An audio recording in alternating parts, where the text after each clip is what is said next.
भारत में जब आपके माता पिता या दादा दादी की मृत्यु हो जाती है तो क्या करना है, इसकी एक विस्तृत व्यवस्था है। ऐसा हुआ कि एक आदमी मर गया और उसका बेटा यह सुनिश्चित करना चाहता था कि उसके पिता स्वर्ग जाएं।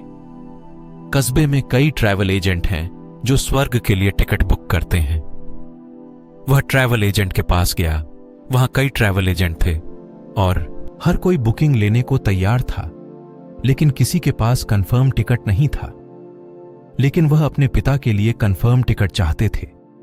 तब उसे पता चला कि उस दिन गौतम बुद्ध स्वयं शहर में थे। एक प्रबुद्ध व्यक्ति का मतलब है कि उसके पास भगवान के साथ एक हॉटलाइन है। यदि वह स्वयं तुम्हारे पिता की सिफारिश करता है, तुम्हारे पिता बिना द्वार पर रोके सीधे स्वर्ग चले जाते हैं। इसलिए वह उसकी तलाश में निकल पड़ा। गौतम बुद्ध नगर के बाहर एक विशाल तालाब के सामने एक पेड़ के नीचे बैठे थे।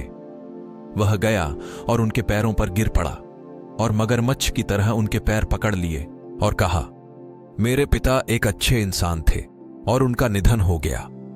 मैं चाहता हूं कि आप यह सुनिश्चित करें कि वह स्वर्ग जाएं। उन्हें ऊपर जाना चाहिए, नीचे नहीं। इससे पहले कि गौतम बुद्ध अपना मुंह खोल पाते, उन्होंने कहा, आपको ना नहीं कहना चाहिए। भारत में एक परंपरा है कि यदि कोई आपके पास आकर अनुरोध करता है, मैं आपसे कुछ पूछने जा रहा हूं, तो आपको मना नहीं करना चाहिए। इसका मतलब है कि आप ना नहीं कह सकते, क्योंकि वह इसके लिए बहुत बेताब है। आपके पास कोई विकल्प नहीं है। तो गौतम बुद्ध ने कहा, अब मैं क्या कर सकता हूं? तुमने पहले ही मुझ पर यह प्रतिबंध लगा दिया है, मैं मना नहीं कर सकता। ठीक है, तुम एक काम करो, घर वापस जाओ, 4 बजे नदी में स्नान करना। सुबह एक मिट्टी का बर्तन लेना और उसमें आधा पत्थर और आधा मक्खन भरना, उसे कपड़े से बांधना और यहां ले आना, और हम देखेंगे कि हम तुम्हारे पिता के लिए क्या कर सकते हैं। हमारा आदमी गया। यदि आपके पिता स्वर्ग जा रहे हैं तो क्या आप एक छोटा बर्तन ले जा सकते हैं? उसने शहर में उपलब्ध सबसे बड़ा बर्तन खरीदा, उसे आधा पत्थर से आधा मक्खन से भर दिया और उसे बांध दिया। उसने बड़ी कठिनाई से इस भारी बर्तन को उठाया और गौतम बुद्ध के सामने आकर खड़ा हो गया। गौतम ने उसकी ओर देखा और कहा, सरोवर की 3 बार परिक्रमा करके आओ। इसे परिक्रमा कहते हैं। इसके पीछे एक विज्ञान है, लेकिन अब लोग इसे हर चीज के 3 बार चक्कर लगाने की हास्यास्पद हद तक ले जाते हैं। गौतम बुद्ध ने कहा, सरोवर की 3 बार परिक्रमा करके आओ। वह आदमी इस भारी बर्तन को लेकर झील के चारों ओर 3 बार चला। जब वह गौतम बुद्ध के सामने आकर खड़ा हुआ तो वह आधा तैयार हो चुका था। गौतम बुद्ध ने उसकी हालत और उसके दृढ़ संकल्प को देखा।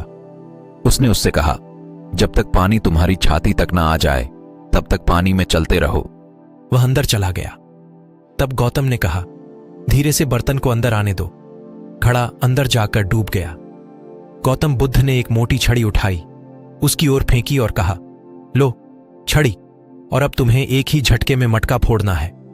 घड़ा पानी के नीचे था और वह आदमी थक गया था। इसे एक ही झटके में तोड़ना एक मुश्किल काम है, लेकिन तुम्हारे पिता स्वर्ग जा रहे हैं, क्या तुम हार मान सकते हो? वह वहीं खड़ा रहा और तैयार हो गया। उस आदमी ने उन सभी देवताओं के बारे में सोचा जिन्हें वह जानता था, और उसने अपनी सांसें रोक लीं। तब गौतम बुद्ध ने कहा, अगर तुम इसे एक ही झटके में तोड़ोगे तो पत्थर सतह पर आकर तैरने लगेंगे, मक्खन डूब जाएगा। फिर तुम्हारे पिता ने इसे बनाया है। एक ही झटके में मटकी टूट गई और मक्खन ऊपर आ गया। उन्होंने इस अपवित्रीकरण को देखा। मक्खन ऊपर आ गया, अब क्या करें? उसने गौतम बुद्ध की ओर देखा। गौतम बुद्ध ने कहा, उन्होंने इसे नहीं बनाया। जब पत्थर आने वाले थे तो मक्खन आ गया और वह आदमी पूरी तरह से निराश हो गया। फिर वह घूमा और वापस चलने लगा। जैसे ही वह पानी से बाहर आने लगा, उसका दिमाग काम करने लगा। वह गौतम बुद्ध के पास आया और पूछा, आपने कहा था कि मक्खन डूब जाएगा और पत्थर तैरेंगे, यह कैसे संभव है? प्रकृति के नियम ऐसे हैं कि केवल पत्थर डूब सकते हैं, मक्खन केवल तैर सकता है। क्या आपने मुझे धोखा दिया?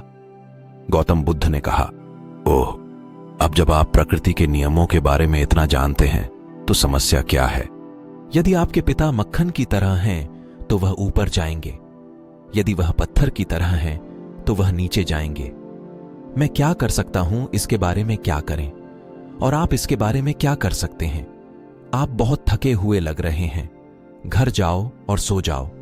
कहानी अच्छी लगी हो तो लाइक करो, चैनल को सब्सक्राइब करो। धन्यवाद।